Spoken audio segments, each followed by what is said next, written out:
Part 1, The Hook and Thesis. The consensus question. Akira is frequently categorized as a definitive work of cyberpunk, an apocalyptic spectacle concerning the dangers of scientific hubris and the inevitability of societal collapse. Audiences often approach the film as a cautionary tale about the reckless pursuit of godlike power, reading Tetsuo's psychic transformation as a literalization of the nuclear anxieties embedded in post-war Japanese history. However, this consensus prioritizes the film's grand-scale destruction over its internal, intimate geometry. Akira functions not as a political critique of unchecked progress, but as a visceral exploration of the abandonment of the individual by both state systems and peer networks. The film's true gravity lies in how the psychic power of the protagonist serves as a somatic manifestation of repressed adolescent longing, transforming the cityscape of Neo-Tokyo into a physical extension of personal trauma and the failure of fraternal bonds. The world of Neo-Tokyo is defined by a suffocating hierarchy that renders individual existence a footnote to infrastructure. The state and the military-industrial complex occupy the high-altitude, sterile summits of the city, while the youth, exemplified by Kaneda and Tetsuo, inhabit the chaotic, light-drenched, and rusted-out subterranean arteries. This architectural divide dictates the survival of the characters, while the government treats psychic energy as a commodified resource to be locked behind laboratory doors. The motorcycle gangs treat their bodies as the only remaining capital. The urban environment is a claustrophobic maze of neon signage and concrete decay, where navigation is an act of desperate assertion. When the film transitions from the slick, high-speed movement of the highway to the grotesque, fluid biology of Tetsuo's uncontrolled mutation, it visualizes the collapse of the social contract. The city, intended to be a beacon of post-war recovery, instead becomes the graveyard for a generation caught between obsolete military secrets and a future that refuses to include them. At the heart of this collapse is the fractured relationship between Kaneda and Tetsuo. The film posits that the defining trauma of the characters is not the war, but the profound isolation imposed by a society that views them as expendable cogs. Tetsuo's descent into a god complex is a pathological search for agency in a world that never provided him with a voice. His body becomes a site of traumatic repetition. He reconstructs the violent, mechanical limbs of his environment into a monstrous, ever-expanding mass of cabling and flesh to compensate for the emotional insecurity he harbors toward his status as the second to Kaneda. The film suggests that Tetsuo's destruction of the city is an act of totalizing reclamation. By becoming a singularity that threatens all of reality, he finally demands the recognition he was denied as an individual. Philosophically, Akira rejects the notion that knowledge or evolution is inherently progressive. The power that Tetsuo wields is not a tool for liberation, but a vacuum that pulls in everything around him, mimicking the entropic nature of the state itself. The adults and scientists in the film are bound by the limitations of their own stagnant language, unable to comprehend the transformation unfolding before them because they have reduced all reality to equations and containment protocols. Kaneda, meanwhile, occupies the space of the survivor who refuses to accept the permanence of loss, representing a persistent humanism that clashes with the nihilism of the unfolding cataclysm. The final synthesis of the film is not a return to order, but a radical departure from history. As Neo-Tokyo is erased, the narrative moves away from the societal collapse and toward a new, primordial beginning. This suggests that the struggle for identity, the desperate effort to remain a discrete, autonomous being, is the only meaningful resistance against a reality that seeks to commodify or erase the soul. The technical mastery of the animation, particularly the seamless integration of dense, hand-drawn detail with the fluid, horrific physics of Tetsuo's mutation, reinforces the film's thesis: the individual is always in danger of being consumed by the very systems they seek to master. Ultimately, the film argues that true agency is found not in the acquisition of external power, but in the stubborn, irrational act of maintaining human connections in the face of an inevitable and overwhelming void. The subversion question. Akira is frequently categorized as a cautionary tale regarding the catastrophic risks of unchecked scientific ambition and the inherent dangers of playing God. This interpretation, however, is a reductive reading that ignores the film's fundamental preoccupation with the inevitable reclamation of agency by those whom society has deemed disposable. Akira is not a warning against technological overreach, it is a visceral document of the psychic and somatic eruption of the marginalized when the systems that define their reality prove to be hollow, artificial constructs. The consensus reading of a technological disaster functions as a comfort mechanism, masking the film's more radical insistence that the total collapse of the existing social order is the only path toward genuine human evolution. The Neo-Tokyo of the film operates on a hierarchy of physical and systemic exclusion. Power is sequestered within the shimmering, sterile spires of the upper city, while the disenfranchised masses dwell in the subterranean decay of a landscape perpetually under reconstruction. This architectural stratification reinforces a reality where the state and its military apparatus hold a monopoly on the narrative of history. The city is a propulsive engine of hyperconsumption and surveillance, where citizens are pacified by the promise of progress and the threat of police enforcement. Yet, this stability is a brittle facade. The true currency of this world is not capital, but the raw, uncontainable psychic potential hidden within the bodies of children. The government treats these subjects as literal assets, commodities to be measured, sedated, and harnessed to prevent the resurgence of a power that predates the city's current, artificial geography. Tetsuo's journey serves as the somatic manifestation of this systemic friction. His transformation is not merely a corruption of the flesh, but a violent rejection of the subordinate identity imposed upon him by the state and his own peer group. The foundational trauma of his life is one of chronic insignificance, a persistent feeling of being a secondary player in Kaneda's shadow. When Tetsuo gains the power of Akira, he does not merely acquire a weapon, he experiences an epistemic fracture. He realizes that the reality he occupied, the gangs, the motorcycles, the subservience to the military, was a small, suffocating cage built by people who viewed him as a structural failure. His subsequent expansion, culminating in the grotesque, cancerous overgrowth of his own body, is the physicalization of a psyche that has finally shattered the limits of the language and social roles that once confined it. The philosophical framework of Akira is rooted in the idea of the inevitable return of the primordial. The scientists and military leaders act as failed masters of logic, attempting to quantify and institutionalize forces that are inherently anarchic. They view the city as a closed system that can be managed through data and force, ignoring the reality that their civilization is built upon the literal, smoldering ruins of the past. Akira posits that history is a series of cyclical collapses. The explosion that created the current Neo-Tokyo is not a unique trauma, but a structural inevitability.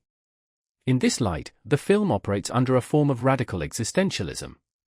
There is no moral mandate to save the city, because the city itself is an ideological prison. True agency, for characters like Tetsuo and the psychic children, requires the total destruction of the status quo. Technically, the film's execution serves this thesis through an overwhelming density of detail that emphasizes the insignificance of the human form against the sprawling, industrial indifference of the city. The animation of movement, the kinetic, fluid speed of the motorcycles contrasted with the heavy, pressurized weight of the government's machinery, establishes a visual language of impending rupture. The lighting, shifting from the harsh, clinical neon of the corporate towers to the blood-drenched, organic reds of Tetsuo's final transformation, maps the character's descent from the social order into a state of absolute, chaotic subjectivity. The score, with its haunting percussive chants and industrial dissonance, mirrors the slow, grinding collapse of the social contract. The ending of Akira provides no catharsis in the traditional sense, as it offers neither a restoration of order nor a moral lesson. Instead, it presents a radical recentering of the individual within the cosmos. As the old city is consumed by the singularity of Akira's return, the survivors are left in a tabula rasa, stripped of the systems, ideologies, and material comforts that previously defined their existence. The film does not merely depict a disaster, it documents the necessary, violent purification of a world that had forgotten its own fragility. The destruction of Neo-Tokyo is the final, essential act of liberation. By refusing to moralize this outcome, Akira moves beyond the consensus view of technological caution and instead stands as a testament to the idea that the soul, when pushed to the margins, will eventually expand until it destroys the world that sought to contain it. The anomaly question. Akira stands as a definitive exploration of the volatile intersection between adolescent trauma and the hubris of institutional power. The consensus often reduces the film to a spectacle of apocalyptic destruction and technological fetishism, painting it as a warning regarding the unchecked acceleration of scientific ambition. This reading, however, ignores the film's true nature. Akira is a visceral manifestation of the cycle of abuse inherent in patriarchal state structures, where the individual's physical transformation into a god is the only logical response to a world that treats human consciousness as disposable currency. Neo-Tokyo functions as a claustrophobic, high-pressure cooker defined by its obsession with restoration. The city is a reconstructive project built upon the ruins of a cataclysm that the government refuses to acknowledge as a failure of its own hubris. Through its architectural hierarchy, the film separates the sterile, elevated control rooms of the military elite from the sprawling, graffiti-stained slums where youth gangs navigate a landscape of scarcity. In this environment, the motorcycle is the only true instrument of agency. For characters like Kaneda and Tetsuo, the machine serves as both a weapon and a mobile home, providing a sense of velocity that masks the pervasive stillness of their social stratification. The power of the state is not merely exerted through law, it is exerted through the literal partitioning of space and the deliberate starvation of the populace, forcing the youth to find identity in violent, tribal defiance. Tetsuo's journey represents an epistemic fracture in real time. As he gains access to the psychic phenomena suppressed by the government, his understanding of reality dissolves. His transition is marked by a profound somatic trauma, a physical expansion that mimics the uncontrollable growth of the city itself. Where Kaneda attempts to maintain the stability of his role as the leader and protector, Tetsuo experiences the breakdown of his own ego as a rejection of that hierarchy. The core wound of the film is abandonment. Tetsuo and Kaneda are the products of an institution that collects discarded children only to measure their utility. When Tetsuo manifests powers that defy the military's math, he does not become a villain, he becomes a mirror held up to the system that created him. He embodies the repressed psychic energy of the society, acting out the inevitable structural collapse that the government's reliance on Project Akira sought to delay. The technical craft of the film serves as the final, absolute proof of this thematic urgency. The unparalleled density of the animation, the way the city pulses with light and the way bodies distort during the final act, transcends the boundaries of traditional cell animation. The visceral weight of the ink and paint creates a tactile reality that reinforces the stakes of the character's suffering. The sound design, particularly the jarring, rhythmic percussion that accompanies the bike sequences and the psychic outbursts, functions as an auditory assault that mirrors the character's internal instability. This is not a film of detached observation, the camera is a frantic, observant force, tracking the wreckage with a precision that demands the viewer experience the scale of the collapse alongside the protagonist. The final act, often cited as a chaotic anomaly, provides the necessary synthesis of the film's philosophical trajectory. The transformation of the city and the erasure of the status quo serve as a necessary purge. When Tetsuo is finally consumed by his own power, it is not a defeat of the individual by the state, but a total refusal of the individual to be contained by it. The film ends not with a restoration of order, but with a terrifying, blank slate. The cycle of the military-industrial complex is permanently broken because there is nothing left for it to govern. Akira argues that when a society denies the trauma of its history and refuses to grant its subjects a path to agency, it ensures its own destruction. The struggle for self-definition in a world that mandates conformity is the film's enduring pulse. It remains a masterpiece because it refuses to offer the viewer the comfort of a salvaged city. Instead, it leaves us with the unsettling, profound realization that the destruction of the old world is the only way for the survivors to begin the act of defining themselves.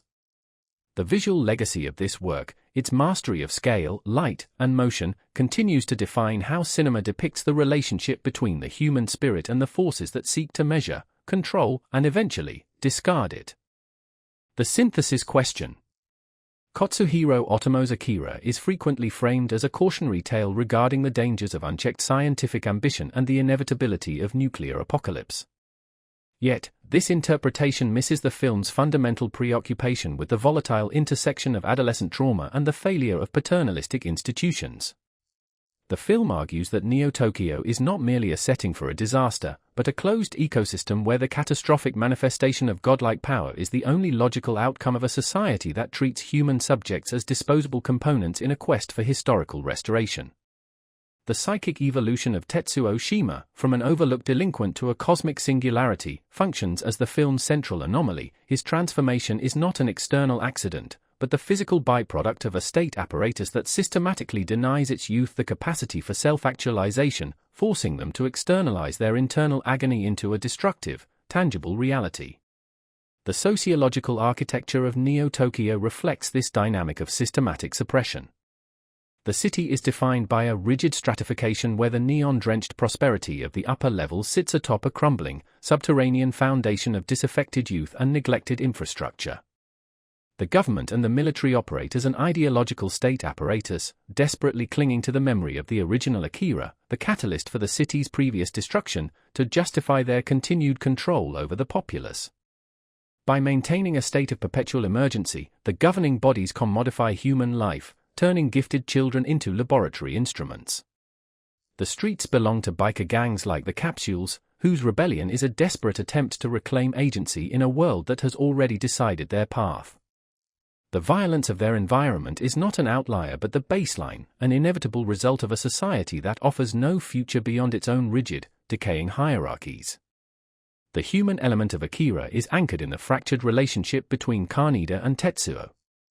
While Kaneda embodies a bravado that relies on external objects, his motorcycle, his friends, his reputation, Tetsuo represents the internal rot caused by prolonged marginalization. His trauma is somatic, it is stored in his body and manifests as an insatiable, parasitic need for validation that his physical form can no longer contain. As his power grows, his ego disintegrates, revealing the core wound of his existence, the agonizing recognition that he is a child defined by the neglect of those he trusted. The antagonist, in this sense, is not a rival force but the institutional system that, by treating Tetsuo as an object of study, creates the very monster it seeks to contain. The uncanny imagery of Tetsuo's body expanding into a grotesque, pulsating mass of biological machinery serves as visual evidence of this psyche failing to accommodate the weight of its own unvoiced rage. Philosophically, Akira posits that in a landscape where traditional narratives of progress and order have collapsed, power becomes the only objective reality. The film rejects the possibility of meaningful reform, suggesting instead that the sheer, blinding scale of the psychic forces at play renders existing moral frameworks obsolete. The characters who attempt to control these forces are blinded by a utilitarian logic that views the individual as a necessary sacrifice for the restoration of the past. By contrast, the climax of the film offers no clean resolution, but rather an act of totalizing disruption. The final explosion, which mirrors the initial cataclysm, is not an end in the traditional sense, but an existential reset that strips away the veneer of civilization. It suggests that when a society denies the humanity of its subjects, it inevitably creates a force that consumes the society itself. The craft of the film reinforces this thesis through its mastery of scale and kinetic intensity. The fluid, hand-drawn animation captures a sense of weight and motion that digital approximations struggle to replicate, making the physical destruction of the city feel terrifyingly tangible. The wide shots, which consistently dwarf the individual characters against the backdrop of massive, sterile architectural blocks, function as a visual critique of the individual's insignificance within the state's grand narrative. The jarring shifts in the soundscape, transitioning from the rhythmic thrum of motorcycles to the high-pitched, crystalline tones of the psychic entities, mirror the character's descent into a reality that transcends human perception.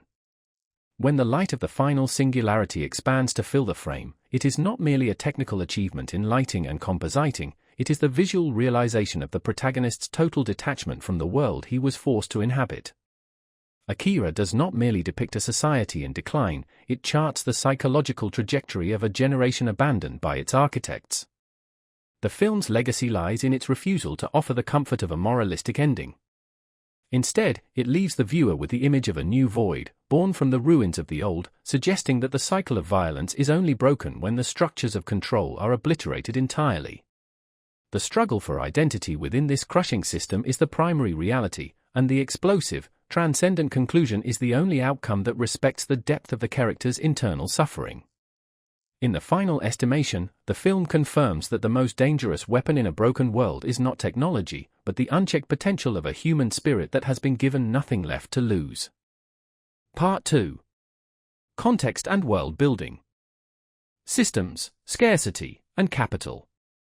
Akira operates as a kinetic exploration of entropy, where the collapse of human society is not a looming threat, but a foundational state of being. The film posits that the primary currency of Neo-Tokyo is power itself, manifested as both technological dominance and the untamable, volatile energy of human evolution. This power is hoarded by a military-industrial complex that occupies the sterile, vertical summits of the city, while the citizenry dwells in the decaying, horizontal expanse of the ruins. Control is visualized through the stark geography of the metropolis. The elite retreat into high-tech laboratories and command centers, while the populace is left to navigate the rusted-out infrastructure of a post-atomic golden age. This architectural hierarchy reinforces a world where the state holds the monopoly on the future, utilizing the psychic potential of the children in their custody as the ultimate, guarded resource. The shadow of this society is populated by the black market, a chaotic ecosystem of illicit drugs and scavenged tech that thrives precisely because the official state apparatus cannot satisfy the existential desperation of its people. These underground networks reveal the fundamental scarcity of the world, a lack of agency, meaning, and stability. Characters move through this space via improvised vehicles and makeshift weaponry, utilizing hardware that is often physically dangerous or obsolete.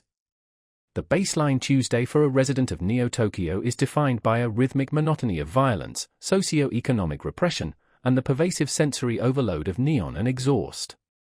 This misery is not an anomaly but the default setting, turning the environment into a pressure cooker where the individual is treated as either a cog in a failing machine or raw biological material to be harvested.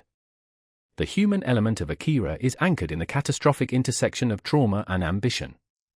Tetsuo Shima, the film's central catalyst, exists as a manifestation of a wounded psyche seeking to assert control over a reality that has consistently denied him value. His evolution from a disenfranchised youth into a literal godlike entity serves as a violent rejection of his status as a disposable asset. The film maps his trauma onto his body, where his physical transformation, a grotesque, uncontrolled expansion of flesh and machinery, serves as the somatic record of his repressed rage and fractured identity. Kaneda, his foil, operates as an avatar of the status quo, attempting to navigate the disintegration of his world with the same tools that were intended to keep him in line. The relationship between them is parasitic, as the societal structures demand that they prioritize their own survival at the expense of their mutual loyalty. Philosophically, Akira moves through the debris of failed ideologies. The narrative confronts the viewer with the exhaustion of both the state's authoritarian order and the radical nihilism of the street. As the city approaches its inevitable collapse, the film argues that the struggle itself is the only meaningful act. It rejects the idea of a neat resolution, instead presenting a world where the characters are trapped in a feedback loop of structural failure. The finality of the story offers no catharsis in the traditional sense, instead, it provides a visceral experience of total transformation. The destruction of Neo-Tokyo is the inevitable consequence of a system that tried to commodify forces beyond its comprehension, proving that when power is abstracted and hoarded, it eventually consumes the architect alongside the subject. The film's enduring legacy lies in its refusal to offer comfort, choosing instead to present an uncompromising vision of humanity evolving, or perhaps unraveling, in the face of its own technological hubris. Architecture and the visual geography. Neo-Tokyo serves as the primary engine of Akira, a living, breathing machine that demands total submission from its inhabitants. The film establishes a world defined by its rigid architectural hierarchy, where the visual geography functions as a physical manifestation of socio-political control. The upper echelons of the city are characterized by clean, expansive lines and sterile, high-altitude environments that suggest a frictionless, orderly existence for the elite. In stark contrast, the sprawling slums at the city's base are a claustrophobic maze of rusted-out infrastructure, neon-drenched decay, and dense, cluttered alleyways. This vertical stratification ensures that the inhabitants of Neo-Tokyo remain visually and physically sequestered, with the architecture itself acting as a gatekeeper to power and resources. The interplay between the synthetic and the organic further highlights the erosion of the natural world. Neo-Tokyo is a triumph of artificiality, where concrete, steel, and electrical light have completely supplanted any remnant of nature. The organic is relegated to the human body, the only element of the world that retains vulnerability, which makes its frequent, grotesque mutation at the hands of technological experimentation all the more jarring. The production design emphasizes this theme by placing characters within environments that are perpetually in a state of entropy. The city is not merely a setting but a crumbling relic of a golden age, characterized by cracked pavement, peeling paint, and infrastructure that groans under the weight of its own obsolescence. This decay suggests a society caught in a terminal, self-correcting feedback loop, where the system consumes its own history to sustain its fragile present. Movement through this geography serves as a vital tool for narrative characterization. When characters occupy the elite corporate spaces, the camera glides with a predatory smoothness, tracking them through expansive, illuminated corridors that emphasize their loneliness against the magnitude of their institutions. Conversely, navigation through the slums is kinetic, erratic, and low-angle, forcing the viewer to experience the claustrophobia of the streets. The film's mastery of scale is perhaps its most potent technical achievement. Wide shots of Neo-Tokyo constantly shrink the individual to a mere pixel within a vast, pulsating grid. By utilizing profound depth and dense visual layers, the cinematography renders the human form insignificant against the immense, looming presence of the city's architectural monoliths. The infrastructure itself functions as a silent antagonist. The high-speed transit veins that slice through the city do not serve the people, rather, they serve as the arteries of the ruling class, directing energy and capital away from the crumbling ruins and into the heart of the government's secret projects. This geography of navigation reinforces the inevitability of the state's dominance, as there is no path through the city that does not lead back toward the machinery of the status quo. The wide shots, whether achieved through expansive hand-drawn vistas or innovative multiplane compositing, sell the terrifying reality of a world that has outgrown its creators. The architecture is not just a stage, it is the ultimate expression of the system's disregard for the individual. The citizens of Neo-Tokyo exist in the shadow of their own creations, living, working, and dying within a manufactured environment that operates according to its own cold, mechanical logic. In this space, the physical environment dictates the boundaries of what is possible, trapping its inhabitants in a labyrinth of steel that both facilitates their movement and guarantees their ultimate entrapment. Through this meticulous visual geography, the film articulates a reality where the structure of the city mirrors the structure of power, absolute, immovable, and devastating to anything that dares to deviate from its design. Epistemology, information, and society. Neo-Tokyo serves as a brutal masterclass in the intersection of architectural decay and the fragile human psyche, functioning as a sprawling organism that consumes its inhabitants to fuel its own recursive collapse. At the heart of Akira lies the assertion that when a society functions on a foundational lie, a history of catastrophe masters progress, individual reality becomes as volatile as the technology that underpins the state. The film posits that in a world where the ruling elite monopolize both the truth and the tools of divine-scale destruction, the youth are left to navigate a reality defined entirely by the wreckage of their elders' failures. The epistemic landscape of Neo-Tokyo is one of aggressive fragmentation. Citizens exist in a state of sensory overload, bombarded by a propaganda engine that perpetually reinforces the stability of the city through flashing screens, blaring sirens, and the hollow promise of Olympic-era reconstruction. Yet, this official narrative is a fragile veneer. The visual evidence of the city, its rusted foundations, the encroaching slums, and the stark segregation between the glittering, sterile towers of government labs and the sweltering, subterranean streets, reveals a society that has effectively abandoned any pretense of historical truth. Knowledge is not a public utility but a restricted military asset. The populace is starved of context, left to experience the fallout of secret psychic research as mere accidents or civil unrest. This forced ignorance ensures that individuals like Tetsuo and Kaneda remain trapped within their personal trauma, unable to grasp that their suffering is an engineered byproduct of the state's reckless ambition. Architecture acts as the primary tool of social control. The verticality of Neo-Tokyo enforces a hierarchy where proximity to the sky denotes proximity to power, while the dense, claustrophobic sprawl of the lower city traps the youth in a cycle of repetition. Here, bodies are treated as disposable commodities, test subjects to be processed by the machinery of the military-industrial complex. The teenagers who define the film's friction, the motorcycle gangs, are the ultimate outgroups, physically and socially excluded from the system's benefits, forced to reclaim their agency through chaotic motion and the destruction of the city's sterile infrastructure. Their rebellion is not a political project but an existential reaction to a society that offers no future beyond a prescribed, predetermined decline. The film excels at visualizing this collapse through the lens of somatic memory. For Tetsuo, the transition from marginalized youth to a godlike entity is not a liberation but a violent amplification of his internal wound, the terror of abandonment. As his body bloats and consumes the surrounding technology, he mirrors the city itself, a mass of uncontrolled, parasitic growth.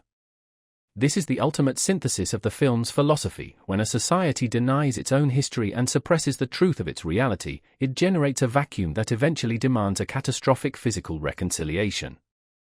The Akira event is the inevitable result of a reality that has outgrown its own ability to sustain the lie of order. Technically, the film's aesthetic choices reinforce this epistemological crisis. The use of high-contrast light and shadow creates a world where truth is always obscured, hidden behind the neon glare or buried deep within the clinical, terrifyingly silent laboratory chambers. The movement of the camera, often frenetic, following the bikes as they tear through the city, contrasts sharply with the static, oppressive wide shots of the massive, looming architecture. By the time the final act unfolds, the boundary between the mechanical and the organic vanishes entirely. The finality of the film offers no clean resolution, but rather a transformation. It acknowledges that when the grand narrative of a society fails, the only remaining truth is the act of creation that follows total destruction. In Neo-Tokyo, information is a weapon used to keep the populace shackled to a corpse, but the raw, unfiltered experience of the individuals caught in the blast remains the only force capable of forcing a new beginning. Akira stands as a testament to the idea that existence cannot be governed by propaganda forever. Eventually, the repressed reality of the world will break through the surface, forcing a confrontation that renders every previous lie obsolete. Friction, law, and the catalyst. Akira stands as a definitive exploration of how institutional decay and the pursuit of transcendence inevitably collide, arguing that the true horror of Neo-Tokyo lies not in the threat of a new god, but in the total failure of a society that treats human potential as a state-controlled commodity. The film portrays a reality where progress is measured by the catastrophic containment of past trauma, rendering the city a pressurized vessel waiting for an inevitable explosion. By positioning the pursuit of power as an inescapable response to a world built on historical amnesia and systemic exploitation, Akira reveals that the collapse of the city is the only honest reaction to its own hollow architecture. Neo-Tokyo exists in a state of terminal stagnation, where the ruling state operates with the cold, bureaucratic detachment of a regime trying to replicate a lost miracle. The government and military function as a desperate shadow of a collapsed golden age, hoarding the secrets of the Akira phenomenon to maintain a monopoly on absolute power. This world demands a rigid hierarchy where the citizenry remains confined to sprawling, neon-lit slums, serving as the fuel for an illicit and opaque research machine. Because the ruling class treats the human consciousness, specifically the psychokinetic potential of the children, as a raw resource to be harvested, they strip the individual of any agency, reducing the populace to an auxiliary component of a failing infrastructure. The landscape itself, with its jarring mix of brutalist architecture and decaying technology, serves as a testament to a civilization that has prioritized the maintenance of power over the sustainability of life. The human element of this collapse is found in the volatile, trauma-ridden brotherhood of Kaneda and Tetsuo. Tetsuo represents the literal embodiment of the systemic rot. His awakening is a violent, somatic reclamation of a body long treated as a piece of experimental hardware. His transformation from a marginalized gang member to an unstable, omnipotent entity functions as the ultimate rejection of the state's repressive social order. Kaneda, meanwhile, acts as the persistent, grounded human element, attempting to navigate a reality that has long since abandoned the utility of human connection. The friction between their diverging paths illustrates the tragedy of the film. As Tetsuo gains access to a truth that obliterates his ego, he effectively destroys the reality that tried to suppress him, leading to a profound epistemic fracture where identity is sacrificed to the sheer weight of total awareness. The moral framework of Akira is defined by a cycle of repetition that no character can escape. The state, driven by a utilitarian obsession with order, inadvertently triggers the very chaos it seeks to prevent. This feedback loop is best exemplified by the film's depiction of technology. It is never a tool for improvement but a catalyst for uncontrollable mutation. In this universe, power is inherently corrosive, demanding that the subject lose their humanity in exchange for transcendence. When the characters reach the breaking point, the film does not offer a path toward reconciliation.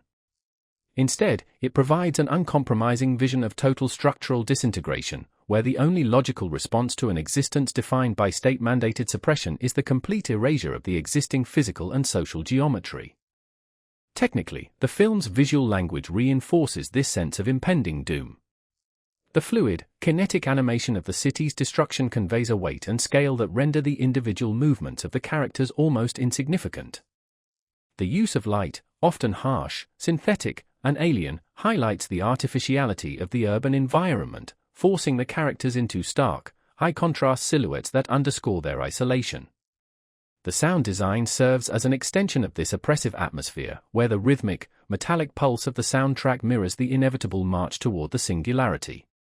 Every frame is saturated with detail, meticulously layering the debris of a society that has run out of time, ensuring that the visual experience matches the narrative's relentless sense of forward momentum toward a final, blinding erasure. Ultimately, Akira posits that the struggle against a crumbling, all-encompassing system is the central defining act of the individual. The film does not argue for the survival of the state or the victory of a particular ideology, it argues for the necessity of the rupture. The final explosion in Neo-Tokyo is not a tragedy, but the necessary conclusion to a broken grand narrative. The film remains a powerful meditation on the cost of evolution and the futility of trying to contain the uncontrollable, leaving the viewer to confront a world where the only hope for something new is the total destruction of the old. By the final shot, the distinction between the victim and the oppressor is rendered moot, replaced by the awe-inspiring, terrifying silence of a reality that has finally been stripped of its illusions. Part 3: The Human Element. Epistemology and the Metanarrative of the Self. In the sprawling neon-drenched expanse of Neo-Tokyo, the central struggle of Akira is not merely the collision of psychic forces, but a profound epistemic fracture within the human spirit. Tetsuo Shima, tethered for his entire life to the role of the subordinate other to Kaneda, exists within a manufactured identity that positions him as a permanent sidekick, a vessel for someone else's protection. This fabricated ego disintegrates the moment he survives his encounter with Takashi in the desert. In this crucible, the reality Tetsuo has built for himself, a reality defined by dependency and social stratification, is incinerated. His violent, uncontrollable evolution is a desperate, somatic reaction to the realization that his truth was a lie. He is not a victim of circumstance, but a conduit for a primordial, reality-altering power that the state and his peers have spent decades suppressing. The film meticulously captures the internal dissonance of these characters as they grapple with the limits of their own language. Kaneda and Tetsuo inhabit a social sphere where communication is reduced to the shorthand of gang rivalry, bravado, and the performative masculinity of the motorcycle subculture. When Tetsuo begins to experience the physical manifestations of his psychic awakening, he lacks the vocabulary to articulate his pain. The film treats his trauma as a physical, somatic presence, a phantom agony that pulses behind his eyes and dictates the erratic, violent kineticism of his movements. He is incapable of voicing his alienation to Kaneda, and so he speaks through destruction, utilizing the only language the city of Neo-Tokyo understands: power, expansion, and totalizing chaos.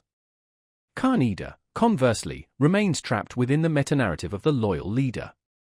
He justifies his persistent interventions into Tetsuo's life as a form of noble protection, yet his actions often serve to reinforce the very power dynamics that birthed Tetsuo's resentment.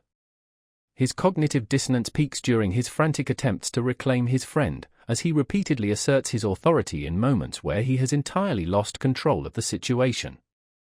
Kaneda's commitment to the role of the protector acts as a self-imposed prison, blinding him to the fact that his actions are symptomatic of the same systemic forces that transformed Tetsuo into a weapon. The film underscores this psychological breakdown through the stark isolation of its characters within the frame. As their reality fractures, the production design forces them into increasingly desolate, cavernous environments that strip away the comfort of their societal roles. During the final, visceral sequence in the Olympic Stadium, the characters are rendered utterly insignificant against the backdrop of an expanding, biological singularity. The visual language of the film at this moment highlights the destruction of the ego. The human element, the defined, recognizable sense of self, collapses into the absolute, unrecognizable expansion of the psyche. Tetsuo's journey is a violent rejection of the societal scripts designed to manage him. His refusal to accept the boundaries set by the military, the scientists, and his former friends is the ultimate act of self-assertion, albeit one that requires the obliteration of his physical form. He is not merely a mutant, he is a man attempting to navigate a reality that has provided him no framework for his own existence. By the time his body undergoes its final, grotesque metamorphosis, the film has fully articulated the horror of the human subject pushed past the limits of its own comprehension. The tragedy of Akira lies in this fundamental realization: the protagonist's struggle to find meaning in a world obsessed with control leads to an inevitable, overwhelming dissolution of the individual, proving that the human element is ultimately too large and too volatile for the structures of history to contain. Trauma and somatic experiencing. The visceral impact of Akira resides in its insistence that trauma is a biological event, recorded in the marrow and muscle long before it reaches conscious thought. Tetsuo Shima serves as the primary vessel for this somatic experience, embodying the transition from a marginalized, powerless adolescent to an entity whose physical expansion is a grotesque, literal manifestation of internal dissolution. His foundational wound, a profound, lifelong sense of abandonment and inadequacy fostered by a society that discards its youth, remains buried under a thin veneer of defiant posturing until the final act, where the narrative finally peels back the layers of his ego to reveal the shivering, terrified child beneath the godlike power. This trauma is not merely an abstract psychological burden but a force stored within Tetsuo's body. From the moment of his initial accident, his body becomes the site of a violent negotiation between human fragility and limitless, uncontrolled energy. The persistent migraines and the crushing, phantom sensations in his arm act as somatic markers of his psychic fragmentation. These physical symptoms serve as external anchors for his internal collapse. When the repression of his past can no longer hold, his body compensates by consuming its environment, bloating and mutating in a desperate, failed attempt to occupy the space he was denied by the state. The film treats the body as a prison that is simultaneously being dismantled, capturing the horrific logic of a psyche attempting to rewrite its own history by forcefully reshaping its physical form. Tetsuo's movement through Neo-Tokyo is defined by a desperate repetition compulsion. He consistently seeks out scenarios of danger and domination, not to escape his origins, but to finally exert the agency he was denied as a ward of the state and a subordinate to Kaneda. Every act of telekinetic violence is a distorted mimicry of the control he lacks over his own identity. His coping mechanism is deeply dissociative. As his powers intensify, he drifts further from the reality of his human connections, viewing his own flesh as an obstacle to be surpassed. This trajectory highlights a critical philosophical intersection. The film posits that when an individual is denied a meaningful place in the social order, they will invariably seek to tear that order down to prove their existence. The tension between flesh and the technological or metaphysical augmentation imposed upon him is absolute. The government's attempt to weaponize the Akira energy is a cold, clinical intrusion into the human vessel, yet Tetsuo internalizes this intrusion, turning his body into a site of resistance. The sheer volume of biological mass he accumulates, wires, scrap metal, and pulsating organic matter merging in a chaotic synthesis, reflects his subconscious desire to physically integrate every element of his environment into himself to avoid being small or forgotten again. The visual language of his final transformation is an articulation of the uncanny, where the human shape is sacrificed to the sheer weight of unprocessed psychic debris. By the time the film reaches its climax, the distinction between Tetsuo's trauma and his physical presence vanishes. He no longer acts as an individual with a history but as a raw, expanding archive of pain. The tragedy is that he possesses the power to reshape the city, yet he lacks the emotional vocabulary to process the memories that drive his destruction. Akira underscores that without a framework to integrate these buried wounds, human potential does not merely flourish, it devours the architecture of reality itself. His final state, a singular, cosmic convergence, is the ultimate result of a life lived in the shadows of a system that treated his humanity as a raw material for scientific inquiry. The film holds him in this state of perpetual becoming, showing that when the body is forced to carry the weight of an unacknowledged past, the only conclusion is a total, explosive release from the constraints of the self. The shadow and the antagonist. The tragedy of Neo-Tokyo is anchored in the psychic collision between Kaneda and Tetsuo, a relationship that functions as the film's central engine of destruction. While often viewed through the lens of a simple rivalry or the corruption of a subordinate, the core of their dynamic is a profound and painful entanglement of projected identity. Tetsuo exists as the literal manifestation of Kaneda's suppressed insecurities, the underlying fear of inadequacy and the desire for recognition that Kaneda buries beneath his performance of bravado and leadership.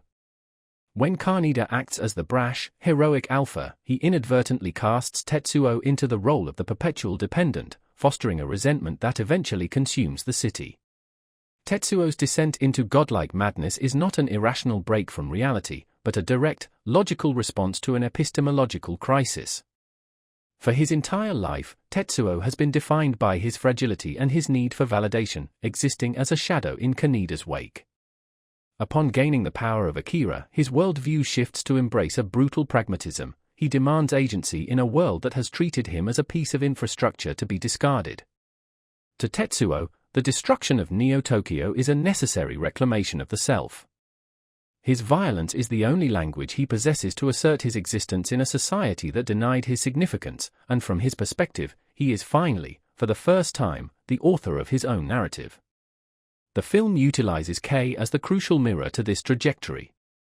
She is subjected to the same cosmic forces and systemic oppression that fracture Tetsuo, yet she represents an alternative path of integration rather than disintegration. While Tetsuo seeks to isolate himself through absolute power, Kei aligns herself with a collective consciousness, finding strength in communion and external connection. The film positions their divergent choices as a critique of how the wounded react to trauma. One chooses the path of the void, attempting to absorb everything into an ego that cannot sustain the weight of its own ascension, while the other chooses to become a vessel for a greater, shared reality. Their bond is fundamentally parasitic, feeding on the emotional capital of their shared history. Kaneda relies on the image of himself as the protector to stabilize his own shaky sense of self-worth, while Tetsuo requires the external validation, or the perceived patronization, of Kaneda to justify his rage. Kaneda constantly projects his own fear of obsolescence onto Tetsuo, viewing his friend's transformation as a failure of loyalty rather than an inevitable reaction to the system that created them both. This misreading of the situation traps them in a feedback loop. Kaneda fights to save an identity for Tetsuo that no longer exists, failing to realize that his attempts to assert control are exactly what pushed Tetsuo further into his catastrophic metamorphosis. This psychological friction is visualized through the shifting spatiality of their scenes. In their earlier, grounded encounters, they occupy the same frame with a sense of chaotic, kinetic intimacy. As the narrative progresses and Tetsuo's power grows, the composition shifts to emphasize a yawning chasm of scale.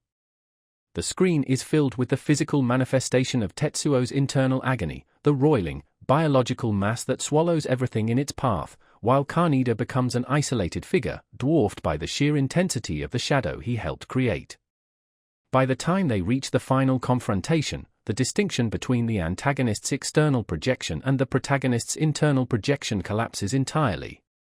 The destruction of Neo-Tokyo is the inevitable conclusion of a relationship that could never accommodate the growth of both individuals, proving that when the human element is crushed by systemic rot, the only remaining outlet for the psyche is a total, explosive return to the primordial void. The visual proof of the psyche. Akira operates as a visceral manifestation of the human psyche collapsing under the weight of an accelerated, uncaring modernity. At its core, the film functions as a tragic study of how trauma, long repressed and ignored by a dehumanizing system, inevitably mutates into a catastrophic external force. Neo-Tokyo serves as the physical architecture of this repression, a sprawling, neon-drenched metropolis where the individual is treated as a disposable component in a grand, state-sanctioned machine. The film's psychological thesis rests on the inevitable rupture between a character's internal, fractured identity and the synthetic, authoritarian reality imposed upon them by those in power. The characters within Akira inhabit a world where their bodies are mere vessels for power, subject to constant, invasive experimentation. For Tetsuo and Kaneda, the fundamental understanding of their reality fractures the moment the state's clandestine experiments violate the sanctity of their physical forms. Tetsuo, in particular, experiences a profound epistemic crisis. His transition from a marginalized, insecure youth to a godlike entity is not a journey of empowerment, but a descent into a feedback loop of trauma. he attempts to reclaim agency through the very violence that shattered his sense of self, creating a cyclical, destructive obsession. The film captures this through the somatic experience of his evolution, where his body becomes a shifting, grotesque mass of biological and mechanical parts, visually representing the internal horror of a child thrust into a power structure that views his suffering as data. The visual language of Akira reinforces this sense of isolation. Throughout the film, the protagonists are dwarfed by the sheer scale of the city, rendered insignificant by the massive, sterile, and decaying infrastructure of Neo-Tokyo. The cinematography frequently utilizes deep focus and sweeping wide shots that emphasize the characters' entrapment within an uncaring environment. When the facade of the social order breaks, the film exposes the hollowness of the propaganda and the fragility of the ruling systems. The transition between the performative public spaces, where characters navigate through strict, rule-bound hierarchies, and the intimate, vulnerable spaces of their private fears, marks the film's most potent thematic shifts. In these quieter, more claustrophobic moments, the characters are forced to confront the lack of a coherent narrative to explain their existence. The film poses a relentless question regarding the cost of knowledge and power. As the political and military elites attempt to control the catalyst of the city's collapse, the entity known as Akira, they ignore the human reality of the children involved, viewing them only as assets to be managed. This moral bankruptcy creates a vacuum in which Tetsuo's descent becomes an act of absurd revolt. His violence is a rejection of the system that created him, yet he lacks the language or the psychological framework to build anything in the wake of that destruction. He is caught in a loop of repetition, constantly recreating the conditions of his own pain because the system has left him with no alternative conceptual model for life beyond that of the victim or the oppressor. The craft behind Akira acts as an extension of this psychological instability. The animation, characterized by its fluid, hyper-detailed intensity, shifts with the character's mental states. During moments of extreme stress, the editing accelerates, and the soundscape becomes an oppressive, rhythmic assault, mirroring the loss of ego and the sensory overload of the characters. The final, iconic transformation of Tetsuo serves as the ultimate visual proof of the psyche's destruction. His physical form consumes everything around him, signifying the total dissolution of the individual into an indiscriminate, primal force. This imagery is not a resolution, but a terrifying synthesis of all the film's pressures.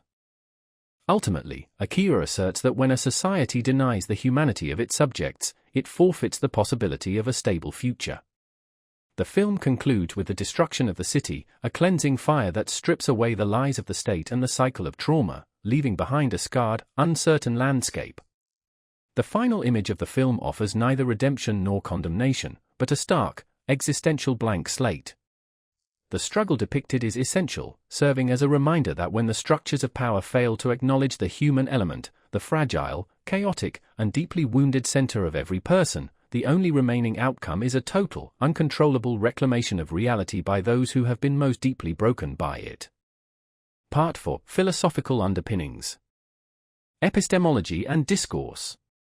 Akira operates as a profound exploration of human transcendence, illustrating that the possession of absolute power is synonymous with the shattering of the epistemic self.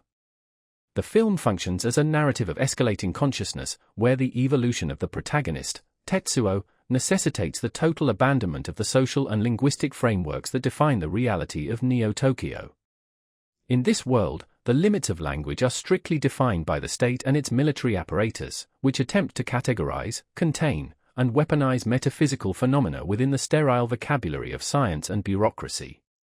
The central conflict arises because the raw, chaotic expansion of Akira's power exists entirely outside the reach of these systemic descriptions, rendering the military's rigid definitions of reality obsolete. Truth in Neo-Tokyo is a highly mediated construct, maintained through a sophisticated interplay of authoritarian propaganda and the lingering, fragile infrastructure of a collapsing society. The citizenry exists in a state of enforced ignorance, where the government acts as the sole arbiter of truth, suppressing the history of the original explosion to prevent the populace from understanding the nature of their reality. However, the film subverts this mediated stability by demonstrating that physical reality itself is mutable. As Tetsuo gains power, he experiences a fracture in his perception of the world. His internal agony is rooted in his inability to process his expanding awareness through the impoverished language provided by his social environment. he is trapped by a vocabulary of violence and tribalism, yet his experiences begin to encompass a cosmic scale that renders his original identity, and the social roles assigned to him by Kaneda or the Colonel, wholly inadequate. The film aligns with a radical form of Cartesian doubt, questioning the foundational integrity of the world. Through the visceral mutation of Tetsuo's body, the film asserts that physical form is merely a fragile container for consciousness. When the flesh begins to warp, consume, and expand, the film visualizes the rejection of a reality that can no longer hold the subject. The sensory illusion of the city, its neon lights, its rigid hierarchies of wealth, and its industrial machinery, dissolves under the weight of an entity that recognizes the permeability of the material plane. This is not merely an external transformation, it is an epistemic collapse. Tetsuo ceases to be a human subject defined by his relationships and his social rank, becoming instead an aperture through which a new, unknowable reality pours forth. The struggle for control over the Akira phenomenon represents a desperate, futile attempt by the ruling class to maintain an objective, controllable truth. The military leadership functions as a failing intellectual engine, attempting to apply classical physics and cold, utilitarian logic to a force that follows the laws of psychic, unbound evolution.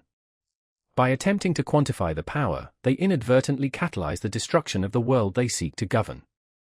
The film argues that the pursuit of absolute power leads inevitably to the erasure of the individual's perspective. As the characters approach the singularity of Akira, the systems of language and social discourse that structured their lives fall away, leaving only the raw, terrifying confrontation with a truth that cannot be communicated, only experienced.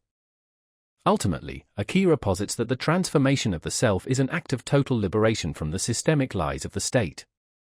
The final act, characterized by the catastrophic expansion of Tetsuo's consciousness, represents the definitive rejection of a world built on artificiality and limited by human cognition. The destruction of Neo-Tokyo is the necessary outcome of a society that has reached the absolute limits of its own discourse. By rendering the status quo of the city unsustainable, the film illustrates that true understanding requires the complete disintegration of the existing order. The resolution is not a return to a pre-existing state, but the birth of a new epistemic horizon, suggesting that progress is fundamentally inseparable from the radical dissolution of the self. In this final, cosmic synthesis, the film confirms that humanity's destiny lies beyond the narrow confines of the reality it has constructed for itself, proving that the struggle to transcend the limits of one's world is the only legitimate pursuit of the human spirit. Metanarratives and social theory. Akira operates as a definitive study of the collapse of grand narratives, where the failure of institutional authority forces humanity into a volatile confrontation with its own evolutionary potential. The film depicts Neo-Tokyo as a landscape defined by the obsolescence of the ideologies that built it. The post-war reconstruction, a grand narrative of technological progress, nationalistic recovery, and social order, has fundamentally failed, leaving behind a skeletal infrastructure where citizens inhabit the decaying ruins of a state that no longer provides meaning. In this environment, the ruling class relies on fragmented ideological state apparatuses, using clandestine military research and clinical containment to manage a public that has already outgrown the government's capacity to govern. The film positions Neo-Tokyo as a space of hyperreality, where the symbols of power, the military insignia, the corporate monoliths, and the grand ceremonies of the stadium exist entirely independently of the reality they claim to organize. The state maintains order not through a coherent social contract, but through a recursive loop of violence and surveillance that attempts to suppress the uncontrollable nature of the psychic phenomena they once sought to harness. The characters, particularly Tetsuo and Kaneda, live within this vacuum. When the official history, which posits the city as a stable beacon of recovery, is pierced by the emergence of the Esper children, the facade of societal control dissolves. The collapse of the grand narrative is not merely a political event, it is an ontological rupture. The tension between the individual and the system in Akira is characterized by a drive toward transcendence that the existing social order is structurally incapable of accommodating. Tetsuo's psychic ascension acts as an externalization of the trauma and systemic neglect he has endured, evolving into an uncontrollable force that defies the military's cybernetic control. The military's attempt to weaponize this power is a final, desperate act of a dying system attempting to assimilate a force that is inherently existential. The film argues that human agency in this context exists only as a disruptive event. Kaneda and Tetsuo do not exist within the system as subjects, they become the catalysts for its absolute dismantling. The moral framework of the film rejects traditional ethical systems in favor of an aesthetics of radical change. The struggle for Neo-Tokyo is not a competition between rival political visions, but a collision between the inertia of an exhausted society and the chaotic, transformative energy of the next stage of human development. Tetsuo's progression from a disenfranchised youth to a godlike entity serves as a violent rejection of the state's efforts to define him through psychiatric labeling and pharmaceutical dependency. The film suggests that the individual, once pushed beyond the limits of their social conditioning, inevitably seeks to reconstruct reality from the wreckage of the old order. Ultimately, Akira presents the end of Neo-Tokyo as an act of cleansing. The final destruction of the city is not a tragedy of wasted resources or lost history, but a necessary shedding of a failed reality. The film argues that the cycle of violence, the recursive loop of the state trying to contain the uncontrollable, can only be broken through a total reset. When the city is swallowed by the light of the singularity, the narrative of the state is rendered irrelevant. By the time the screen fades, the characters have moved past the need for the ideologies that once shackled them. The legacy of the film lies in this recognition, that when a society's foundational myths lose their utility, the only remaining choice is to participate in the inevitable, terrifying process of total reinvention. The apocalypse in Akira is the final, definitive rejection of a world that has outlived its own relevance. Ethics and the moral calculus. The ethical landscape of Akira functions as a brutal inquiry into the utility of the individual versus the preservation of the state.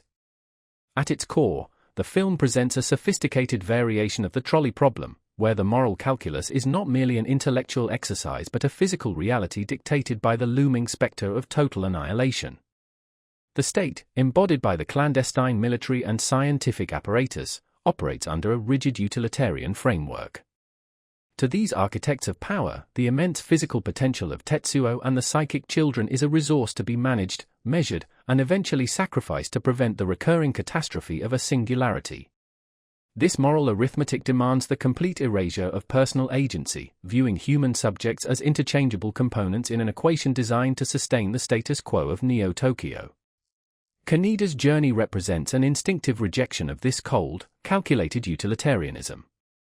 While the authorities view the world through the lens of institutional preservation, Kaneda acts according to a localized, deontological morality rooted in his personal commitment to his friend.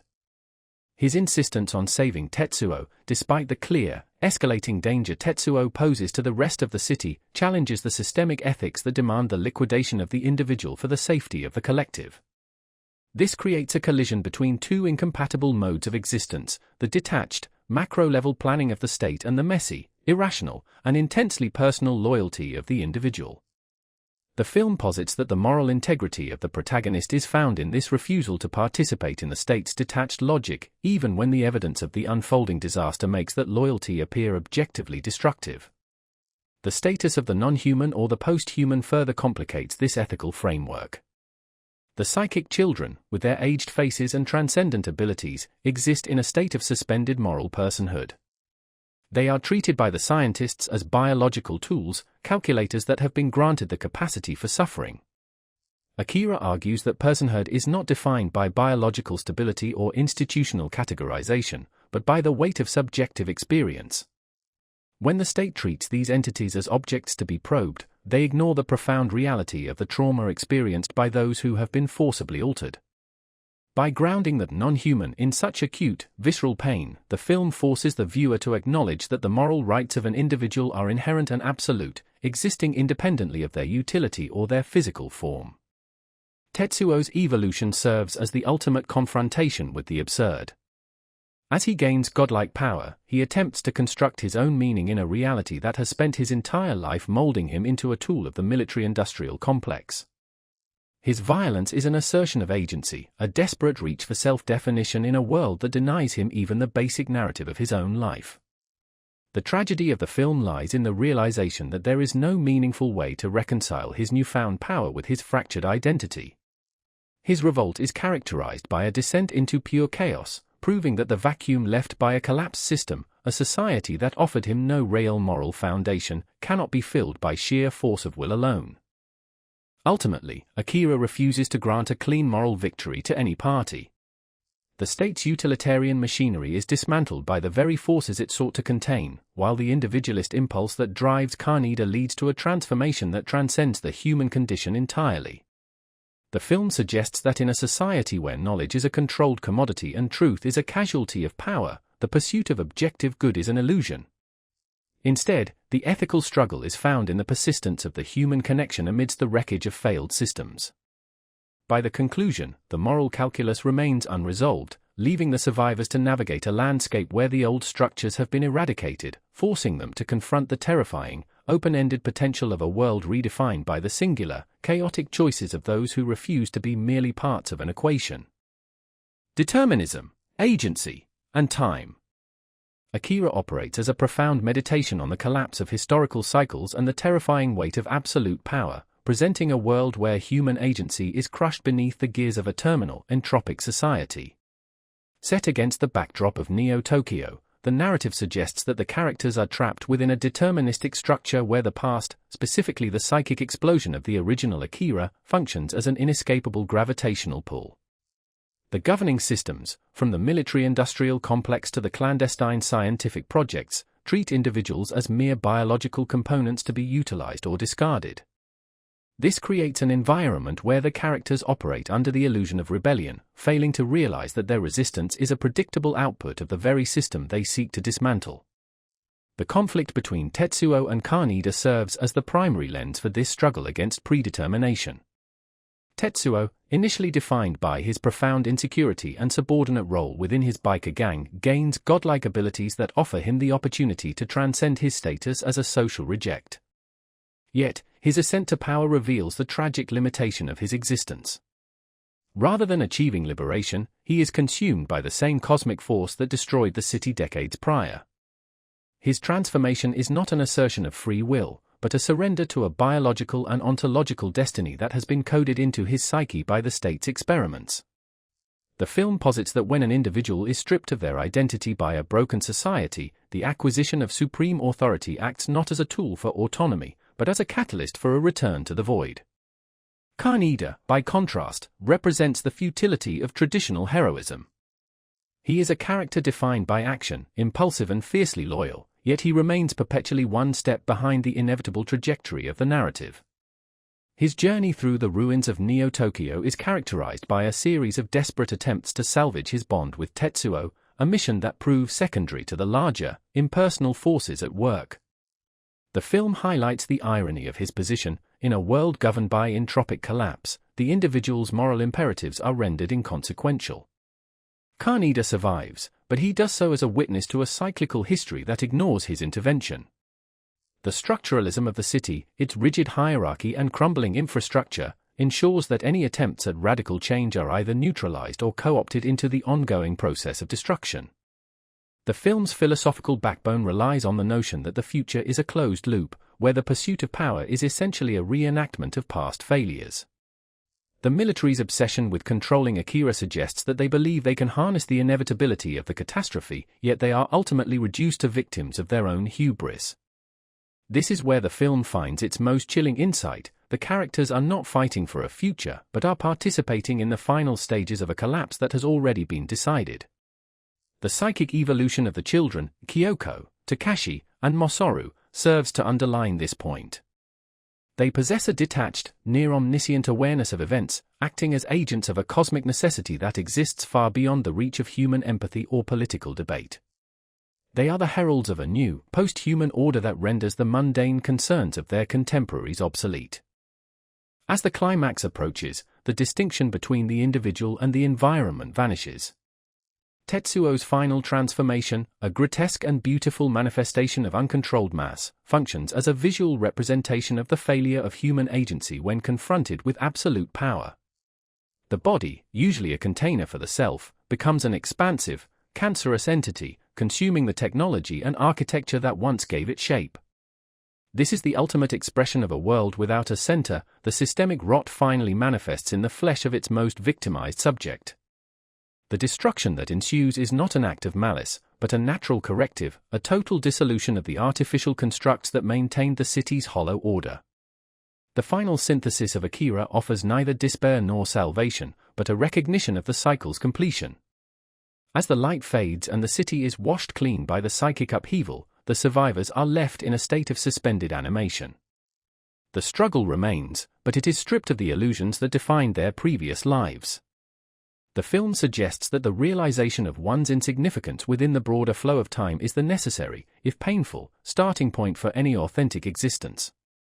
By ending on a note of quiet anticipation rather than a return to the status quo, Akira asserts that while the system may be deterministic and the cycles of history relentless, the act of witnessing the collapse is, in itself, the only true assertion of human presence. The power of the film lies in its refusal to offer comfort, choosing instead to confront the viewer with the raw, terrifying potential of an existence that has outgrown its own structures. Part 5: The Craft and Illusion. Cinematography and Spatial Language. The visual language of Akira functions as a precise instrument for mapping the disintegration of both individual identity and urban infrastructure. Katsuhiro Otomo's mastery of spatial geometry ensures that Neo-Tokyo is not merely a setting, but an active participant in the character's psychological collapse. The film utilizes a deliberate visual hierarchy to communicate the power dynamics between the entrenched state and the disenfranchised youth. Characters like Kaneda are frequently framed through low-angle shots when they navigate the streets on their motorcycles, projecting an aura of adolescent dominance and kinetic freedom. Conversely, as Tetsuo descends into the abyss of his newfound psychic volatility, the camera shifts to oppressive, high-angle compositions that emphasize his helplessness against the colossal, unfeeling architecture of the Olympic site and the military laboratories. This spatial language reinforces the idea that the city itself is an antagonistic force, one that dwarfs human agency with its brutalist concrete monoliths and sterile, fluorescent hallways. Camera movement throughout the film operates with a dual nature, oscillating between the observational detachment of a god and the frantic, subjective perspective of the traumatized. During the high-speed motorcycle sequences, the camera mimics a sentient, aggressive witness, diving into the heart of the action with tracking shots that capture the raw, visceral speed of the chase. This movement is fluid and precise, mirroring the character's desperate attempt to outrun the systemic decay of their society. In moments of intense psychic breakthrough, however, the camera movement becomes erratic and destabilized, reflecting the shattering of the character's internal realities. The use of Dutch angles during Tetsuo's transformation serves as an essential visual shorthand for the total erasure of his ego. His spatial orientation in the frame breaks down just as his physical form loses its human integrity. Color palette architecture serves as the most potent indicator of the shift between the grounded, gritty street life of Neo-Tokyo and the transcendent, horrific reality of the Akira phenomenon. The city is defined by a sea of deep, nocturnal blues, harsh oranges, and the sickly, neon glow of commercial signage that bleeds into the grime. These colors establish a baseline of artificiality, suggesting a world where the organic has been entirely supplanted by synthetic light. As Tetsuo's powers manifest, the palette shifts toward blinding whites, searing violets, and organic, visceral reds. These colors act as a visual intrusion, signaling the encroachment of a power that the current reality is unable to contain or categorize. The transition from the muted, layered tones of the slums to the luminous, singular intensity of the finale signals that the character has moved beyond the constraints of his environment into a state of total, catastrophic evolution. Depth and negative space are leveraged to heighten the film's sense of existential dread. In the cavernous interiors of the government facilities, negative space is used to isolate characters, placing them in vast, empty rooms that strip away their autonomy. Tetsuo is frequently pushed to the edge of the frame, pressed against sterile walls or vanishing into the shadows of industrial machinery, visualizing his growing alienation from his friends and his own body. When he is surrounded by the sheer scale of the city's destruction, the framing emphasizes his insignificance, positioning him as a mere spark within a landscape of tectonic collapse. This use of negative space traps the characters within the very structures intended to confine them, underscoring the inevitability of the systemic failure that defines their world. Light acts as a tool of revelation in the film, cutting through the shadows of the underground and the glare of the surface. Harsh, high-contrast lighting is employed to emphasize the grit of the streets, forcing the viewer to confront the decay and filth that the state prefers to keep hidden. In contrast, the soft, diffused light found within the laboratory represents the terrifying purity of the researchers' pursuit, hiding the ethical depravity of their experiments behind a veil of clean, cold, and calculated illumination. By juxtaposing these two types of light, the cinematography exposes the lie of the society's order. The film reveals that the state's pursuit of enlightenment through technological mastery only succeeds in generating a blinding light that consumes everything in its path, proving that in Neo-Tokyo, the most dangerous truth is always the one kept under the brightest, most sterile conditions. The integration of these elements ensures that every frame serves as a testament to the fragility of the human form when caught within the gears of a terminal, collapsing civilization. VFX, CGI, and the technical uncanny. The technical achievement of Akira rests upon a mastery of cell animation that achieves a sensory density rarely matched in contemporary cinema. While many modern productions rely on the procedural generation of digital assets, Akira utilizes a rigorous, labor-intensive methodology to manifest its synthetic world. The integration of its complex visual effects is seamless because the film rejects the digital tendency toward frictionless perfection in favor of a tangible, grimy materiality. The lighting and compositing work in concert to ensure that the frantic kineticism of Neo-Tokyo's night scenes feels grounded in a singular, cohesive atmosphere. Every neon sign reflection, every raindrop hitting a motorcycle fender, and every flicker of internal combustion adheres to a consistent set of physical rules, lending the film's increasingly surreal imagery an unsettling, tactile weight. The film's approach to the technical uncanny is particularly effective in how it handles the metamorphosis of the human form. Rather than relying on the standardized textures of digital modeling, Akira animates biological distortion as a grotesque, hyper-detailed expansion of anatomy. When Tetsuo's body begins to lose its structural integrity, the animation prioritizes the fluid, pulpy, and relentless momentum of his mutation. By grounding this biological horror in the same high-contrast, cel-shaded lighting used for the surrounding urban architecture, the film forces the viewer to accept these impossible anatomical expansions as inevitable consequences of the reality established within the frame. There is no separation between the environment and the subject, both are subject to the same crushing, transformative energy. Invisible effects in Akira function as the bedrock of its urban geography. The scale of the city is rendered through painstaking perspective work and depth layering that creates the illusion of an infinite, suffocating sprawl. The camera movements, often sweeping across massive metropolitan landscapes or diving into the claustrophobic alleys of the slums, maintain a consistent visual language that elevates the city into an active, breathing protagonist. This is not merely backdrop, it is a meticulously crafted system of infrastructure that dictates the range of motion for every character. Even in quiet moments, the depth of field and the layering of light sources suggest a vast, automated world pulsing just beneath the surface of the narrative. The film's economic aesthetic is defined by an uncompromising commitment to detail. Where contemporary blockbusters might mask the shortcomings of a digital render with motion blur or dark color grading, Akira uses clarity to emphasize the sheer volume of its labor.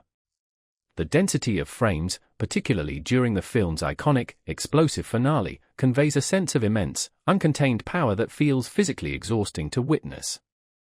The integration of its various visual components is achieved through a singular, unified style of art direction that prevents the seams of its construction from ever becoming visible.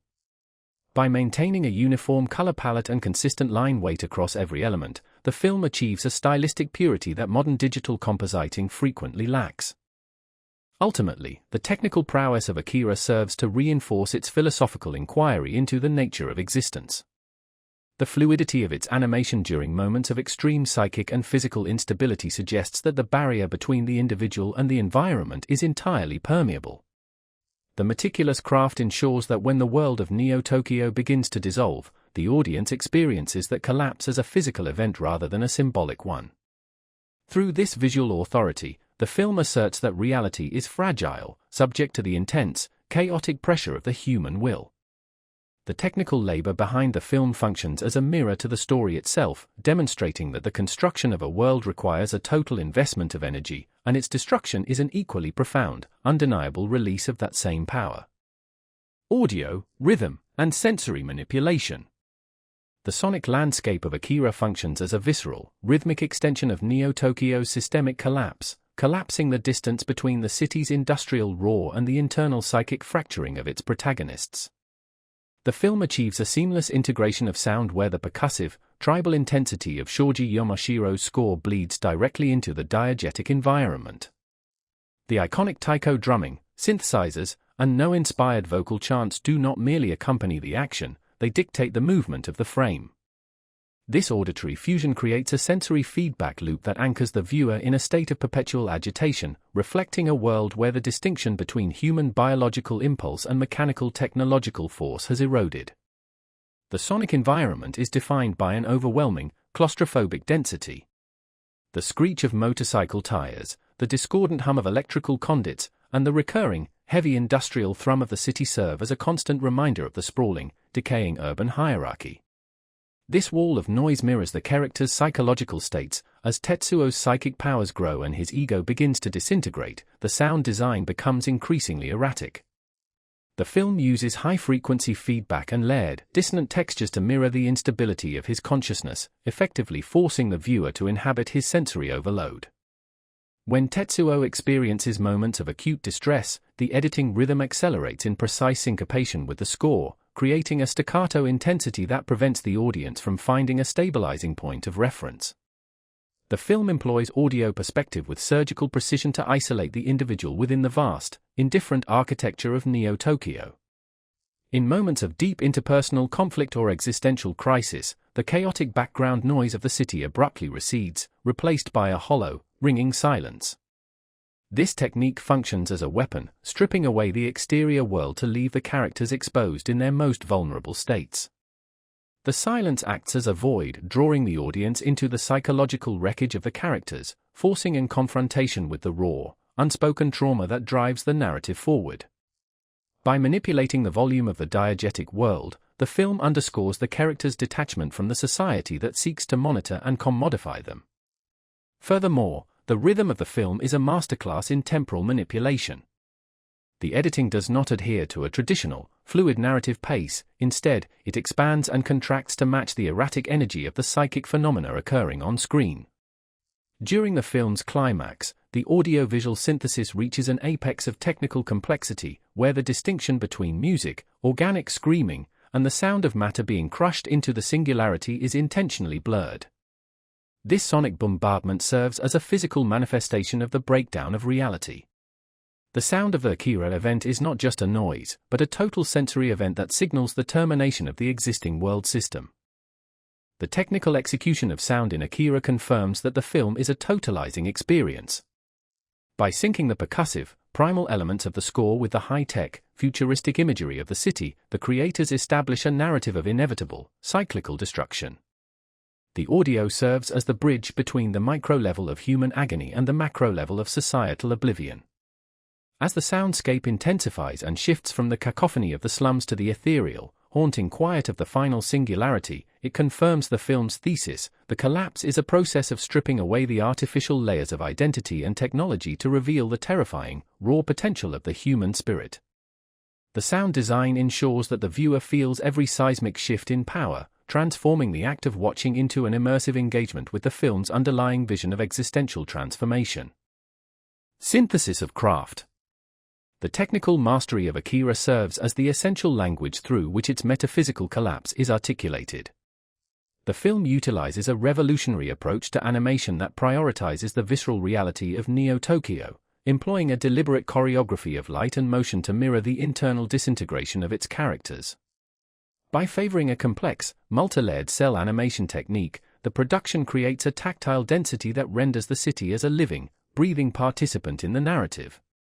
The cinematography consistently employs wide, immersive vistas to establish the architectural tyranny of the state, juxtaposing these cold, industrial spaces against the frantic, claustrophobic intimacy of the bike gangs.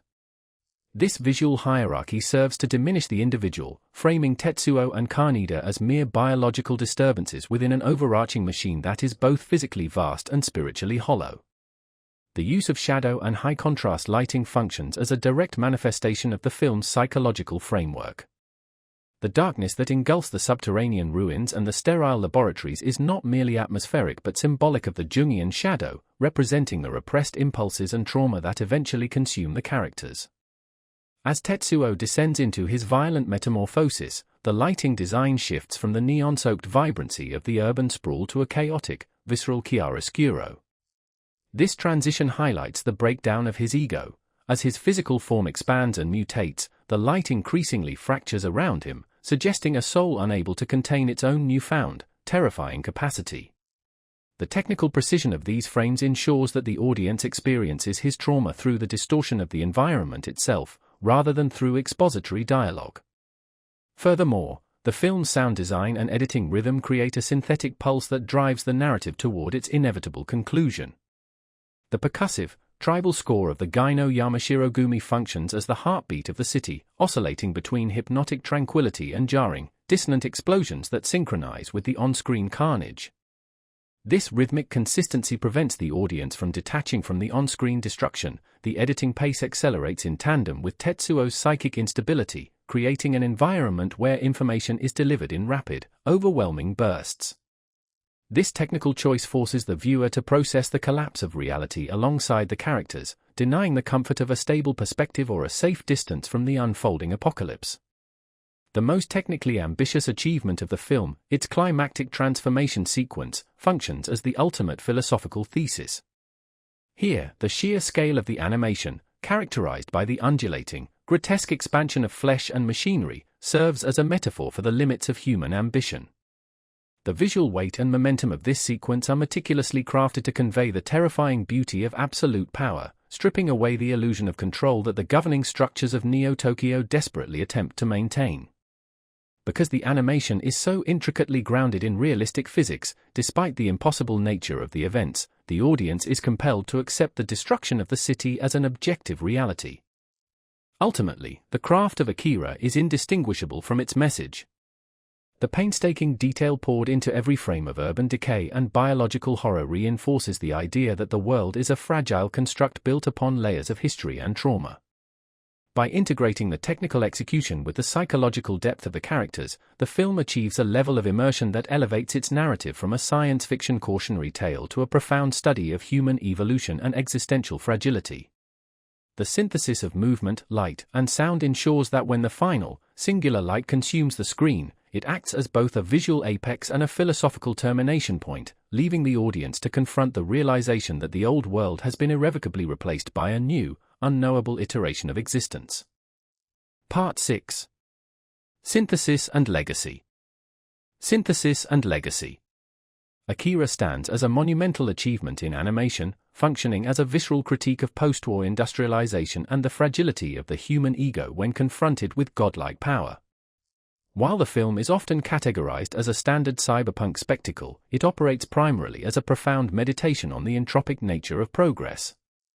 Neo-Tokyo serves as a character in its own right, a sprawling urban organism built upon the literal and figurative ruins of a past catastrophe. The city is defined by high-density verticality and suffocating infrastructure, where the state maintains a fragile order through the brutal suppression of the disenfranchised and the clandestine manipulation of biotechnological research. This environment is not merely a backdrop but a catalyst that compresses the anxieties of a society perpetually haunted by its own capacity for total annihilation. The heart of the narrative resides in the fractured bond between Kaneda and Tetsuo, an interpersonal dynamic that mirrors the film's larger systemic collapse. Tetsuo's journey into the abyss of his own burgeoning psychic potency reveals the terror of a child granted the machinery of a deity.